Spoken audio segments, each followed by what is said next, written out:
आप सभी को गुड मॉर्निंग। आज बहुत दिनों के बाद मैं अपना वीडियो अपलोड कर रहा हूँ, क्योंकि आप लोगों को तो पता है कि लाइव क्लास के कारण टाइम नहीं मिल पा रहा था। फिर भी आज मैंने टाइम निकाला और आपके लिए एक ऐसा वीडियो आज लेकर आया हूँ जो आपके एक ही सिलेबस से नहीं बल्कि बहुत सारे सिलेबस से प्रश्न निकाल कर लाया हूँ, और ये आपके आने वाले एग्ज़ाम के लिए बहुत ही उपयोगी होंगे। बहुत सारे क्वेश्चन जो हम विषय पढ़ते हैं उससे संबंधित क्वेश्चन का आंसर दे के चले आते हैं, लेकिन बहुत सारे क्वेश्चन ऐसे भी हो जाते हैं जिन्हें हम रट्टा मार के जाते हैं और वो छूट जाते हैं, क्योंकि सभी जगह उनका कलेक्शन एक जगह नहीं मिलता है। तो आज मैं उन्हीं सारे प्रश्नों को आपके लिए लाया हूँ। वीडियो को आप अंत तक देखिएगा और अंत में आप ये डिसाइड कीजिएगा कि आपने ये वीडियो सीखा या इससे कुछ सीखा या नहीं सीखा। और अंत में अगर लगे कि हाँ आज मैंने कुछ सीखा, तब वीडियो को आप लाइक, और अगर नए हैं चैनल पे तो सब्सक्राइब, और भी अगर अच्छा लगे तो आप सभी दोस्तों के बीच, अपने फैमिली के बीच शेयर कीजिए जिन्हें ये ज़्यादा ज़रूरत हो। तो चलिए शुरू करते हैं। जैसा कि आप देख रहे हैं, हेडिंग क्या मैंने दिया है, सामान्य ज्ञान, एक तरह से क्या, एक जीके, और उस पर भी उसके बाद हेड दिया उपनाम और महापुरुष। आज बहुत सारे ऐसे टॉपिक पर मैं आपके बीच चर्चा करूँगा। तो सबसे पहले उपनाम में भारत का मैकियावेली, भारत का आइंस्टीन, भारत का मिल्टन, यानी एक तरह से तुलनात्मक जो भी नाम है उन सारे नामों के बारे में मैं आपको बताऊंगा कि किन्हें कहा जाता है। तो चलिए शुरू करते हैं। सबसे पहला, भारत का मैकियावेली कौटिल्य को कहा जाता है। कौटिल्य जिन्हें चाणक्य भी कहा जाता है, जिन्हें विष्णुगुप्त भी कहा जाता है, चंद्रगुप्त मौर्य के गुरु थे, और इनका लिखा गया पुस्तक जो अर्थशास्त्र है वो राजनीतिक व्यवस्था पर केंद्रित है। भले ही किताब का नाम अर्थशास्त्र है, लेकिन राजनीतिक व्यवस्था पर केंद्रित है। उसके बाद एक पॉइंट और आप ले सकते हैं कि मैकियावेली की ये प्रश्न भी आता है कि मैकियावेली के किस किताब की तुलना कौटिल्य के अर्थशास्त्र से की जाती है। तो जी हाँ, उसका आंसर होगा, आप ही लोग बताइए कमेंट में, उसके बाद मैं बताता हूँ। तो चलिए बता देता हूँ। भारत का मैकियावेली कौटिल्य को कहा जाता है, और मैकियावेली की एक लिखी पुस्तक है जिसका नाम क्या है, प्रिंस, उसकी तुलना किससे जाती है, कौटिल्य के अर्थशास्त्र से। अब बात करते हैं भारत का आइंस्टीन। भारत का आइंस्टीन नागार्जुन को कहा जाता है, और भारत का मिल्टन अश्वघोष को कहा जाता है। अश्वघोष जिन्होंने बुद्ध चरित्र की रचना की, जिसे बौद्धों का रामायण कहा जाता है। उसके बाद बात करते हैं भारत के कांट। भारत का कांट धर्मकीर्ति को कहा जाता है। भारत का शेक्सपियर कालिदास को कहा जाता है। कालिदास भारत का शेक्सपियर, जिन्होंने बहुत सारी किताबों को लिखा है। भारत का नेपोलियन समुद्रगुप्त को कहा जाता है। गुप्त वंश के शासक थे भारत का नेपोलियन। और एक बात यहाँ पे याद रखना है आपको विशेष रूप से, ये भी प्रश्न आ सकता है, किस इतिहासकार ने कहा था। तो उस इतिहासकार का नाम था विंसेंट स्मिथ। उसका क्या नाम था, विंसेंट स्मिथ। विंसेंट स्मिथ ने समुद्रगुप्त को भारत का नेपोलियन कहा था। ईरान का नेपोलियन नादिर शाह को कहा जाता है। ईरान का नेपोलियन नादिर शाह को कहा जाता है। तो आप लोग ये बताइए कि नादिर शाह का आक्रमण किस उत्तरवर्ती मुगल सम्राट के शासनकाल में हुआ था। जल्दी से कमेंट के नीचे आंसर देना शुरू कर दे, ताकि लगे आपको कि नहीं आज भी लाइव क्लास चल रहा है। तो ईरान का नेपोलियन नादिर शाह को कहा जाता है। उसके बाद बात करते हैं hermit of Shimla. Hermit of Shimla A.O. Hume को कहा जाता है। A.O. ह्यूम, जिसका पूरा नाम था एलन ऑक्टेवियन ह्यूम, जिन्हें कांग्रेस का पितामह भी कहा जाता है। A.O. ह्यूम ने ही कांग्रेस की स्थापना 1885 ईस्वी में की थी। कांग्रेस जिसका अर्थ होता है लोगों का समूह। देखिए, मैं एक क्वेश्चन के बाद बहुत सारे क्वेश्चन का आंसर भी बताते चलता हूं, तो उसको भी आपको नोट करते जाना है। अगला बात करते हैं यात्रियों का राजकुमार। यात्रियों का राजकुमार व्हेनसांग को कहा जाता है। यात्रियों का राजकुमार व्हेनसांग को कहा जाता है। क्यों? क्योंकि आपको मैं इसी तरह का आपको एक टॉपिक आ रहा है जिसमें कौन से यात्री किसके राजा शासनकाल में आए और कौन से देश के निवासी थे, किसने भेजा है, उन सभी का सार मैं एक जगह आपको तुरंत दूंगा। उसके बाद बात करते हैं भारत का न्यूटन। भारत का न्यूटन इसलिए भी आपको ये तुलनात्मक विवरण कर सकते हैं क्योंकि न्यूटन ने क्या है, गुरुत्वाकर्षण की खोज की थी। तो उसी तरह भारत के कौन से ऐसे व्यक्ति हैं जिन्हें गुरुत्वाकर्षण के बारे में पहले ही बता दिया था, तो जी हाँ, उनका नाम है ब्रह्मगुप्त। उनका नाम क्या है? ब्रह्मगुप्त। बहुत इंपॉर्टेंट, भारत का न्यूटन किसे कहा जाता है? ब्रह्मगुप्त को। भारत का सिकंदर अलाउद्दीन खिलजी को कहा जाता है। भारत का सिकंदर अलाउद्दीन खिलजी को कहा जाता है। आप लोग ध्यान से एकदम नोट करते जाइएगा। भारत का ग्लैडस्टोन या भारत का वयोवृद्ध, भारत का ग्लैडस्टोन या भारत का वयोवृद्ध अगर पूछा जाए तो दादाभाई नौरोजी को बोला जाता है। दादाभाई नौरोजी, जी हाँ, यही दादाभाई नौरोजी ने भारत में सबसे पहले राष्ट्रीय आय का पता लगाया था। बहुत ही इंपॉर्टेंट प्रश्न, भारत में राष्ट्रीय आय का सर्वप्रथम पता किसने लगाया था या राष्ट्रीय आय की गणना सर्वप्रथम किसने की थी? तो दादाभाई नौरोजी ने। लेकिन अगर प्रश्न आपसे पूछा जाए कि वैज्ञानिक रूप से पहली बार राष्ट्रीय आय की गणना किसने की थी, तब आपका आंसर क्या होगा? जल्दी से कमेंट में बताएं। आज मैं बताने वाला नहीं हूं, कमेंट में मैं आंसर जरूर लिखूंगा, लेकिन आप लोग पहले लिखिए वैज्ञानिक रूप से भारत में पहली बार राष्ट्रीय आय की गणना किसने की। तो फिर से एक बार रिपीट कर देता हूं, भारत का मैकियावेली कौटिल्य, भारत का आइंस्टीन नागार्जुन, भारत का मिल्टन एस घोष, भारत का कांट धर्मकीर्ति, भारत का शेक्सपियर कालिदास, भारत का नेपोलियन समुद्रगुप्त, किसके द्वारा? विंसेंट स्मिथ के द्वारा, ईरान का Napoleon Nadir Shah, hermit of Shimla A O Hume, Allan Octavian Hume, जिन्हें कांग्रेस का पितामह भी कहा जाता है। आप लोग नोट कर लीजिएगा एक वर्ड और यहाँ पे, कांग्रेस का पितामह एओ ह्यूम, यात्रियों का राजकुमार ह्वेनसांग, जो हर्षवर्धन के शासनकाल में आया था, ये भी आपको पता होना चाहिए। ठीक है, भारत का न्यूटन ब्रह्मगुप्त, भारत का सिकंदर अलाउद्दीन खिलजी, भारत का ग्लैडस्टोन दादाभाई नौरोजी या भारत का वयोवृद्ध नेता दादाभाई नौरोजी। चलिए अब बात करते हैं मार्टिन लूथर किंग की। मार्टिन लूथर किंग है जो दयानंद सरस्वती को कहा जाता है। दयानंद सरस्वती को कहा जाता है। भारत का बिस्मार्क सरदार पटेल को कहा जाता है। सरदार पटेल को कहा जाता है। जॉन ऑफ आर्क, बहुत ही इंपॉर्टेंट, ये समझिएगा। जॉन ऑफ आर्क हमारे स्वतंत्रता संग्राम में एक नागालैंड की महिला थी जिनका नाम था रानी गिडालू। जी हाँ, रानी गिडालू को जॉन ऑफ आर्क कहा जाता है। भारत कोकिला और स्वर कोकिला, यहाँ पे आपको कंफ्यूजन हो सकता है, इसलिए मैंने दोनों को एक जगह लिखा। भारत कोकिला जो है वो सरोजनी नायडू को कहा जाता है। सरोजनी नायडू को कहा जाता है। मुझे पता है कि ये सब चीज़ें आपको पता है, लेकिन बहुत सारे ऐसे नए स्टूडेंट हैं जिनको पता होना जरूरी है। अगर आपको पता भी है तो क्या है कि फिर से आपका क्या होगा, एक बार रिफ्रेश हो जाएगा। कंप्यूटर जब ऑन करते हैं तो रिफ्रेश करते हैं ना, उसी तरह अपने दिमाग को भी क्या कीजिए, रिफ्रेश कीजिए। हाँ, भारत कोकिला सरोजनी नायडू। अब देखिए सरोजनी नायडू से कौन कौन से प्रश्न आ सकते हैं। सरोजनी नायडू जो भारत की प्रथम महिला राज्यपाल थी यूपी की, और एक बात और याद रखिएगा, भारत की प्रथम महिला मुख्यमंत्री भी कहाँ की हुई? यूपी की हुई। भारत की प्रथम महिला मुख्यमंत्री कहाँ की हुई? यूपी के लिए। फिर आपके लिए सवाल, भारत की प्रथम मुस्लिम महिला कौन थी? भारत की प्रथम मुस्लिम महिला मुख्यमंत्री कौन थी और किस राज्य की थी? चलिए आंसर दीजिए। हाँ, बता देता हूँ, भारत कोकिला सरोजनी नायडू। और जिस तरह हम लोग 8 मार्च को अंतर्राष्ट्रीय महिला दिवस मनाते हैं, तो सरोजनी नायडू के जन्मदिन को यानी 13 फरवरी को हम लोग इनके जन्मदिन को राष्ट्रीय महिला दिवस के रूप में मनाते हैं। ये बहुत ही इंपॉर्टेंट पॉइंट आप लोग याद रखिएगा। अंतर्राष्ट्रीय महिला दिवस 8 मार्च, राष्ट्रीय महिला दिवस 13 फरवरी सरोजनी नायडू के जन्मदिन के रूप में। स्वर कोकिला तो जानते ही हैं, जिन्होंने गाया था ऐ मेरे वतन के लोगों, यानी लता मंगेशकर। स्वर कोकिला। भारत का उदारक गवर्नर जनरल, किस गवर्नर जनरल को कहा जाता है? तो लॉर्ड रिपन को कहा जाता है भारत का उदारक। अब प्रश्न आता है कि किसने कहा, तो भारत का उदारक लॉर्ड रिपन को फ्लोरेंस नाइटिंगेल ने कहा था। फ्लोरेंस नाइटिंगेल, हाँ, जिन्हें लैंप वाली महिला कहा जाता है। फ्लोरेंस नाइटिंगेल को लैंप वाली महिला कहा जाता है। आप लोग को ये याद रखना है। क्यों? क्योंकि क्रीमिया के युद्ध में वो रात को लैंप लेकर घायल सैनिकों का इलाज करने के लिए निकल जाती थी।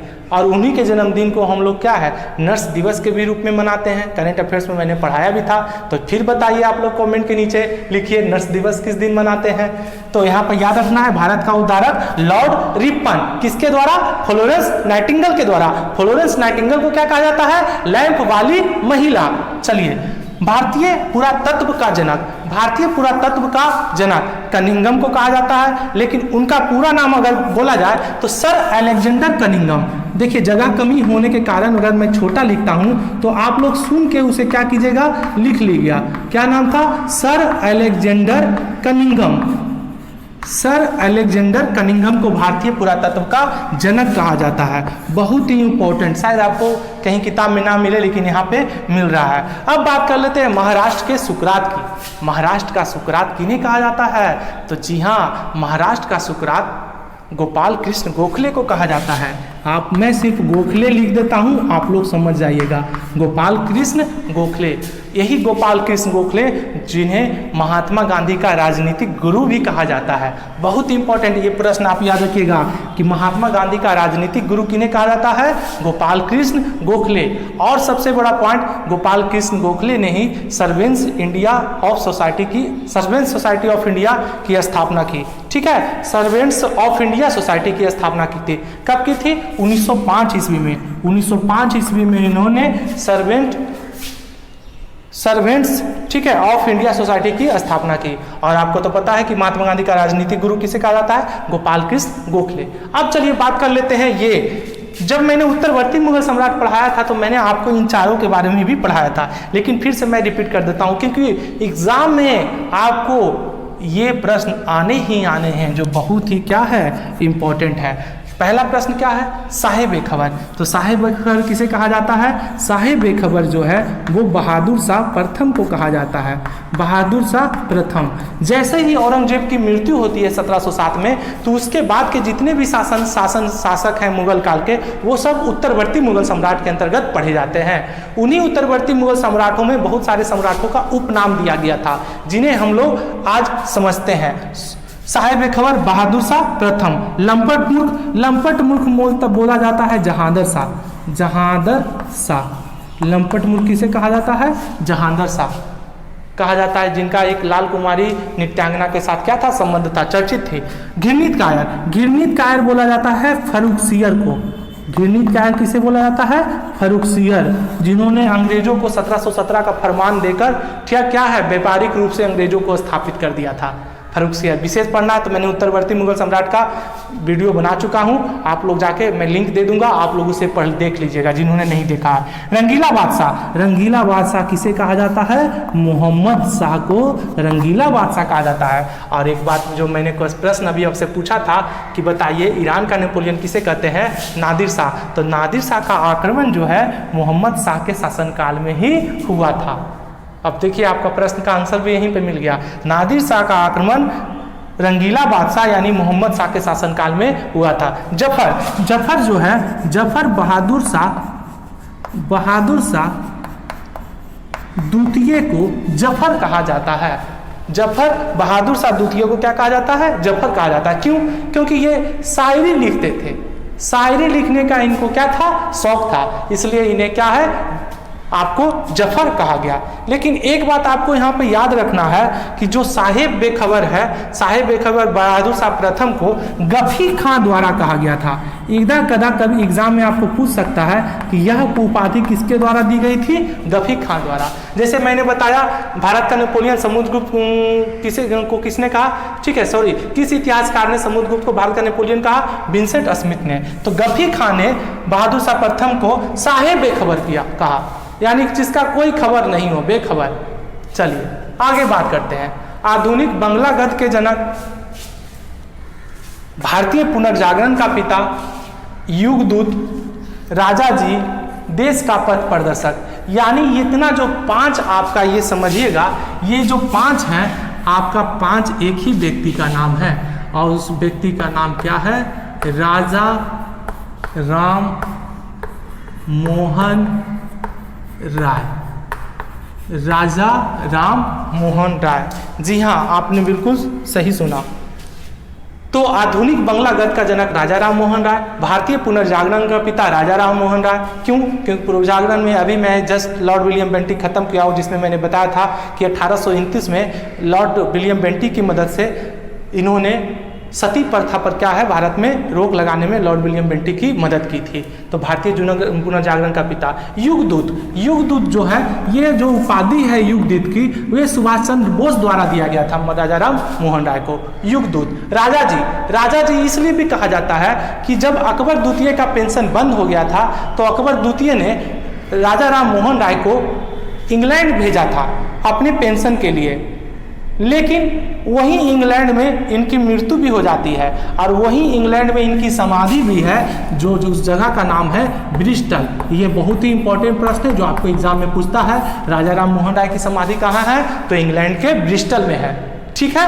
और ये अकबर द्वितीय ने ही राजा राम मोहन राय को राजा की उपाधि दी थी। ये प्रश्न बराबर पूछा जाता है। जिस तरह विवेकानंद को स्वामी की उपाधि महाराजा खेतड़ी ने दी थी, उसी तरह अकबर को राजा की उपाधि राजा राम मोहन राय को राजा की उपाधि अकबर द्वितीय ने दी थी। चलिए, देश का पथ प्रदर्शक भी इन्हें कहा जाता है, राजा राम मोहन राय को। बहुत ही इंपॉर्टेंट।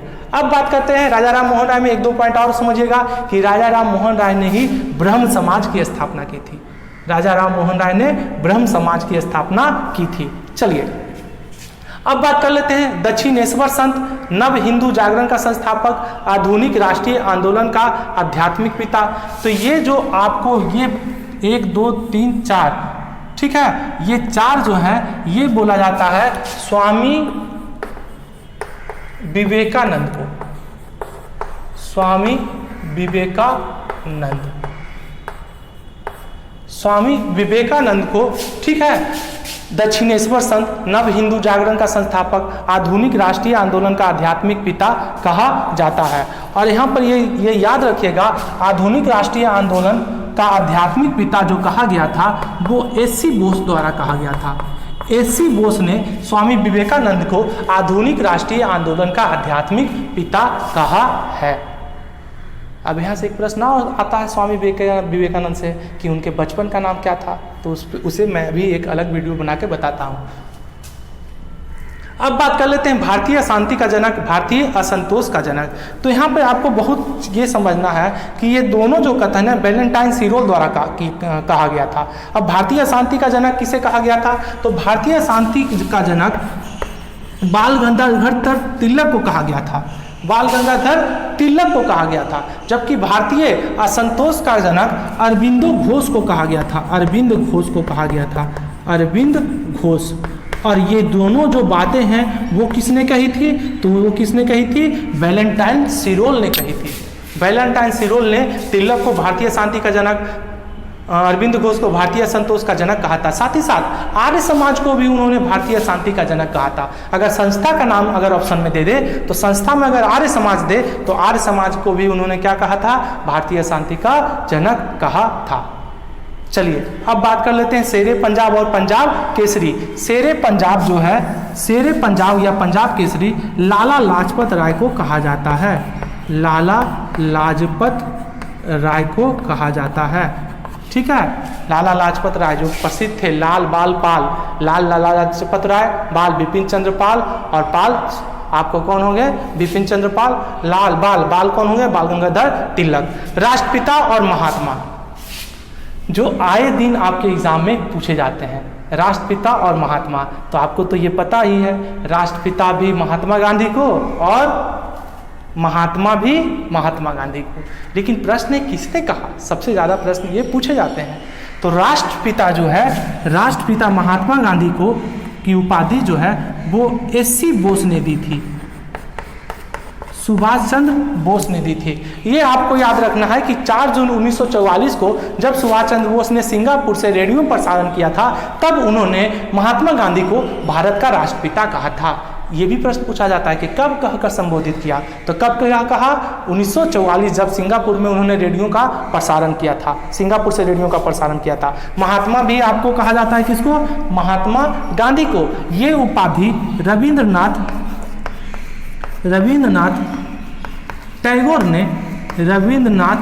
टैगोर ने महात्मा गांधी को दिया था। कब दिया था? जब महात्मा गांधी 1917 ईस्वी में बिहार में चंपारण सत्याग्रह में भाग लेने के लिए आए थे, और चंपारण सत्याग्रह को सफल भी बनाया और किसानों को 3 कठिया पद्धति से क्या है? आज़ादी भी दिलाई। तो ये थे आपके उपनाम और महापुरुष। अभी और भी हैं, ताकि क्या है एग्जाम में आपका कोई भी आए कहीं से भी ना छूटे। आप लोग इसका स्क्रीनशॉट ले लीजिए, उसके बाद फिर हम नेक्स्ट आगे चलेंगे। चलिए आप लोग ले लीजिए इसका स्क्रीनशॉट। शेष बचे महापुरुषों के उपनाम की। तो सबसे पहले शुरू करते हैं हमारे बिहार से। बिहार का गांधी, जी हाँ, बिहार का गांधी किन्हें कहा जाता है? बिहार का गांधी डॉक्टर राजेंद्र प्रसाद को कहा जाता है। ऐसा इसलिए क्योंकि जब चंपारण सत्याग्रह चल रहा था तो महात्मा गांधी के साथ राजेंद्र प्रसाद भी थे। यहाँ पे एक प्रश्न क्रिएट होता है, बराबर आपके एग्जाम में, बीपीएससी के एग्जाम या बिहार के कोई भी एग्जाम यहाँ पूछे जाते हैं, चंपारण सत्याग्रह में महात्मा गांधी को बिहार आने का न्योता किसने दिया था?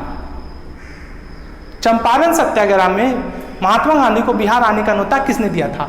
तो ये प्रश्न बराबर आते हैं। तो यहीं पे चर्चा करते हैं। बिहार का गांधी डॉक्टर राजेंद्र प्रसाद, चंपारण का गांधी अब आपको बताना है। चलिए, गुजरात का गांधी भोगीलाल पांड्या को गुजरात का गांधी कहा जाता है। राजस्थान का गांधी गोकुलभाई भट्ट को कहा जाता है। देखिए ये सभी जगह बुक में आपको नहीं मिलेगा, आज मैंने आपके लिए एक जगह करके लिखा है, इसलिए आप इसको नोट्स बनाइए अच्छे से और इसे अच्छे से याद भी कीजिए। चलिए, गुजरात का गांधी भोगीलाल पांड्या, राजस्थान का गांधी गोकुलभाई भट्ट, अमेरिका का गांधी या black Gandhi Martin Luther king को कहा जाता है। मार्टिन लूथर किंग को कहा जाता है। दक्षिण अफ्रीका का गांधी नेल्सन मंडेला को कहा जाता है। जिस तरह महात्मा गांधी ने भारत को आज़ादी देने में मदद दिलाई, उसी तरह दक्षिण अफ्रीका में भी नेल्सन मंडेला को कहा जाता है कि 20 वर्षों तक ये जेल में रहे। तो दक्षिण अफ्रीका का गांधी नेल्सन मंडेला। सीमांत गांधी या फ्रंटियर गांधी खान अब्दुल गफ्फार खां को कहा जाता है, जो लाल कुर्ती आंदोलन के जनक थे। ये भी प्रश्न पूछा जाता है, लाल कुर्ती आंदोलन के जनक कौन थे? खान अब्दुल गफ्फार खां। तो सीमांत गांधी, फ्रंटियर गांधी खान अब्दुल गफ्फार खां। इंडोनेशिया का गांधी, इंडोनेशिया का गांधी अहमद सुकर्नो को कहा जाता है। इंडोनेशिया का गांधी अहमद सुकर्नो को कहा जाता है। हरियाणा का गांधी मूलचंद जैन को कहा जाता है। हरियाणा का गांधी मूलचंद जैन को कहा जाता है। लोकहितवादी, बहुत ही इंपॉर्टेंट, यहाँ से आप जान लीजिएगा, बराबर एग्जाम में पूछे जाते हैं। लोकहितवादी किसे कहा जाता है? तो लोकहितवादी गोपाल हरि देशमुख को कहा जाता है, इनका उपनाम है। जैसे बाल गंगाधर तिलक को क्या बुलाता है? लोकमान। तो उसी तरह लोकहितवादी गोपाल हरि देशमुख को कहा जाता है। बिना ताज का बादशाह सुरेंद्र नाथ बनर्जी को कहा जाता है। अभी हाल ही में मैं इनके बारे में क्लास में बताया था कि इन्होंने क्या किया था कि पद से इस्तीफा दे दिया था। द्वितीय अशोक कनिष्क को कहा जाता है। अशोक की तरह ये भी बौद्ध धर्म को ऊंचाई पर ले गए हैं, तो द्वितीय अशोक कनिष्क को कहा जाता है।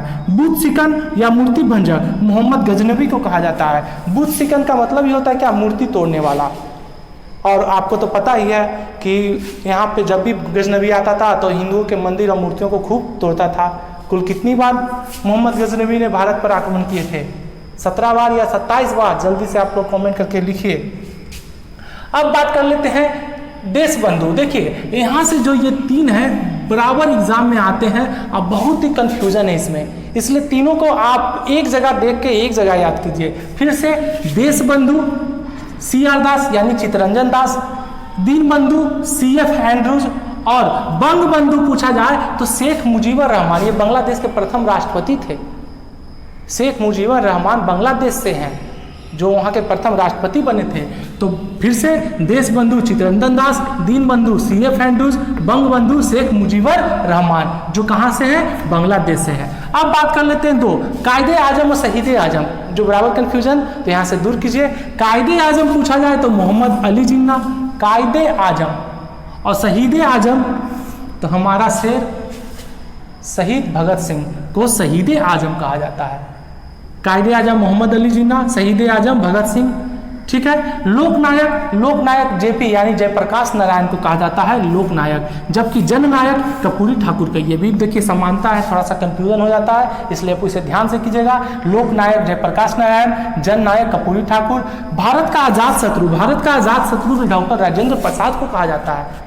कहीं कहीं बिहार का आजाद शत्रु भी लिख देता है, तो भारत का आजाद शत्रु किसे? डॉक्टर राजेंद्र प्रसाद को। महामना जो उपाधि दी गई थी मदन मोहन मालवीय को दी गई थी, मदन मोहन मालवीय को महामना कहा गया है। देवनाम प्रिय, ये तो आप लोग को सभी को पता है, देवताओं का प्रिय। देवनाम प्रिय का अर्थ क्या होता है? देवताओं का प्रिय, जो अशोक को कहा गया है। लाख बख्श कुतुबुद्दीन ऐबक, जो गुलाम वंश का क्या था? संस्थापक था। लेकिन अगर गुलाम वंश का वास्तविक संस्थापक पूछा जाए तो वो इल्तुतमिश होगा। तो लाख बख्श मतलब होता है लाखों का दान देने वाला, लाखों का दान देने के कारण इसे लाख बख्श कहा गया। ओवन मेरेडिथ ये साहित्यकार थे और लॉर्ड लिटन भी बहुत अच्छी अच्छी साहित्य लिखता था, इसलिए लॉर्ड लिटन जो भारत का गवर्नर जनरल था उसे ओवन मेरेडिथ कहा जाता है। तो ये तो थे उपनाम, और कौन से महापुरुष का उपनाम है। अगर अभी भी बहुत सारे उपनाम मुझसे छूट गए हैं तो आप लोग कृपया कर कमेंट में लिख कर पूछिए सर ये किसका उपनाम था, तो मैं उसे फिर नेक्स्ट वीडियो में आपके लिए लेकर आऊँगा। अब बात कर लेते हैं कुछ महापुरुष के बचपन का नाम बराबर पूछता है कि इस महापुरुष के बचपन का नाम क्या था, तो थोड़ा उस पर भी एक नज़र डाल लेते हैं। मुझे पता है आप लोग को याद है, लेकिन फिर भी जैसे विवेकानंद को, स्वामी विवेकानंद को क्या कहा जाता है, नरेंद्र। रामकृष्ण परमहंस को गदाधर, बहुत ही इंपॉर्टेंट, बहुत सारे बच्चों को ये पता नहीं होगा, रामकृष्ण परमहंस को गदाधर। भगवान महावीर को वर्धमान और भगवान बुद्ध को सिद्धार्थ। भगवान महावीर को वर्धमान, भगवान बुद्ध को सिद्धार्थ। जबकि दयानंद सरस्वती को मूल शंकर कहा जाता था। दयानंद सरस्वती का मूल नाम क्या था, मूल शंकर। कई एग्जाम में ये पूछ चुका है, ये तो आप एकदम याद कर ही लीजिए। लोकमान्य तिलक का बचपन का नाम केशव था। लोकमान्य तिलक के बचपन का नाम क्या था, केशव था। तानसेन, बीरबल, तात्या टोपे, ये तो आए दिन एग्जाम में आपका पूछता है। कौन कौन, तानसेन, बीरबल, तात्या टोपे। तानसेन का मूल नाम क्या था, रामतनु पांडे। बीरबल महेश दास और तात्या टोपे रामचंद्र पांडुरंग, जो 1857 की क्रांति में भाग भी लिए थे। अभी चलेंगे हम लोग 1857 की क्रांति में। वाल्मीकि, महर्षि वाल्मीकि को रत्नागर कहा जाता है, रत्नागर। भगत सिंह को भाग्यवान कहा जाता है, उनके माता पिता बचपन में उन्हें भाग्यवान कहकर पुकारते थे। सिस्टर निवेदिता को मार्गरेट कहा जाता है, जबकि तुलसीदास को राम बोला कहा जाता था। तुलसीदास के बचपन का नाम क्या था, राम बोला, इसलिए तो उन्होंने रामचरितमानस लिख दी। हरि अनंत हरि कथा वनंता। चलिए, चैतन्य महाप्रभु के बचपन का नाम था निमाई, जबकि बंदा बैरागी के बचपन का नाम क्या था, लक्ष्मण देव। ईसा मसीह के बचपन का नाम था इमुनियल। और यहाँ पर एक चीज याद रखिए, जहांगीर और शाहजहां बराबर प्रश्न पूछे जाते हैं। जहांगीर के बचपन का नाम था सलीम। कहा जाता है अकबर ने सलीम चिश्ती के दरगाह पर जाके इसे मांगा था, इसलिए बचपन का नाम इन्होंने जहांगीर का क्या रखा गया था, सलीम। और शाहजहां का बचपन का नाम क्या था, खुर्रम। शाहजहां के बचपन का नाम खुर्रम था, जो बहुत सारे एग्जाम में आ भी चुका है, इसको ध्यान रखिएगा। चंगेज खां को तिमोचिन कहा जाता है। चंगेज खां के बचपन का नाम क्या था, या मूल नाम पूछा जाए, यहाँ पर बचपन का नाम भी है और मूल नाम भी है। तो चंगेज खां का मूल नाम क्या था, तिमोचिन। जी हाँ, तिमोचिन। और गुरु अंगद का नाम था लहना। जो सिख धर्म के दूसरे गुरु हुए उनका नाम क्या था, लहना। अगर गुरु नानक देव ने लंगर प्रथा की शुरुआत की तो लंगर प्रथा को नियमित करने का श्रेय किसे जाता है, गुरु अंगद को। और गुरु अंगद ने ही गुरुमुखी लिपि का शुभारंभ किया था। और गुरुमुखी लिपि का अर्थ होता है गुरुमुखी, यानी गुरु के मुख से लिखी हुई वाणी को गुरुमुखी लिपि कहते हैं। तो ये था आज का हमारा क्लास। आपको आज का क्लास, ये वीडियो कैसा लगा? अगर अच्छा लगा तो इसे खूब से खूब शेयर कीजिए, लाइक कीजिए, कमेंट कीजिए, ताकि मेरा मनोबल बढ़ सके और मैं इस तरह का वीडियो आपके सामने ला सकूं और इस तरह के ज़्यादा से ज़्यादा वीडियो बना सकूं जो आपके आने वाले पीटी एग्जाम के दृष्टिकोण से बहुत ही महत्वपूर्ण होंगे। तो जल्दी से लाइक कीजिए, कमेंट कीजिए, और आप चैनल पर नए हैं तो सब्सक्राइब कीजिए। और ये भी बताइए कि आपको क्या पढ़ना है, ताकि मैं नेक्स्ट वीडियो आपके लिए बना सकूं। तब तक घर में रहिए, स्वस्थ रहिए, सुरक्षित रहिए, हंसते रहिए, मुस्कुराते रहिए और खूब पढ़िए। तो मिलते हैं नेक्स्ट वीडियो में। आपका दिन शुभ हो।